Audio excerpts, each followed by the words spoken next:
it's Rachel back with another tutorial for Etc. by Danyale. I'm using one of her kits called Gigglebottom. It was released a couple weeks ago, and I'm using an older layout so that I can show you how to use the burn tool to add extra dimension to otherwise flat elements. I'm looking specifically at this giggle card over here. Oh, too far.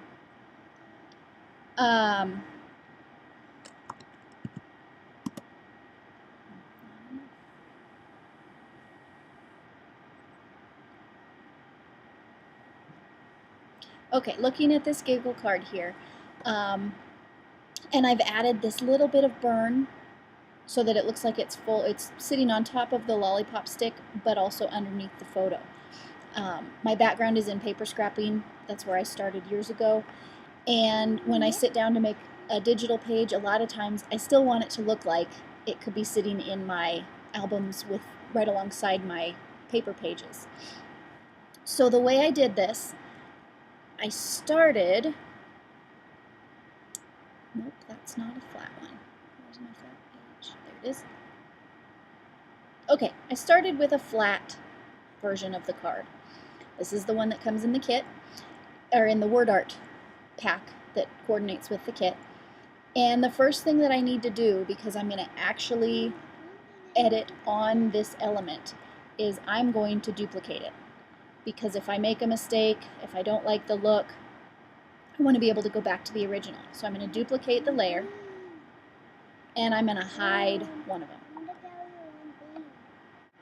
So now that I have it duplicated, I need to rasterize this layer because my version of Photoshop does everything in smart objects, and you cannot edit smart objects themselves. So I'm going to rasterize the layer, and I'm going to come here to my burn tool.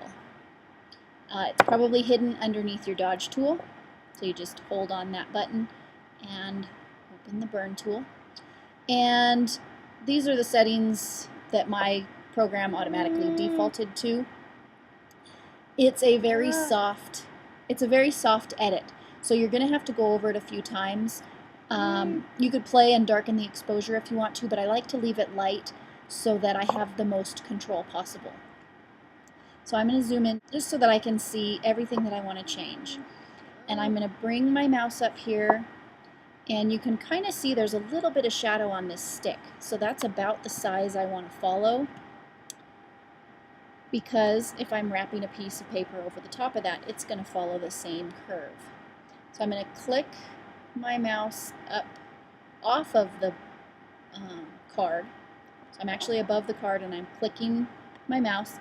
Then I'm going to click the Shift key and bring my mouse down and click again. And that just draws a straight line with my brush. And I'm going to do it a few times until I like the effect. The other thing you can do, I'm going to undo that last one just so I can show you what I just did, because the other way you can also get a straight line with your brush, guarantee that you're getting a straight line, is to click down, hold Shift, and drag. And that does the same thing as the first way. You can change how far apart your brush is hitting in your brush dynamics. So you can make it darker or lighter, or you can actually see your brush based on how far apart your brush is hitting. So that was just a super quick way to add a little bit of dimension to a flat journaling card to make it look like it's it's above and below different pieces of your layout. So this has been a quick tutorial showing you how to add dimension to journaling cards with your burn tool. Lots of different ways you can use this, lots of different places you can use this, and as always, I hope this helped. Thank you for listening.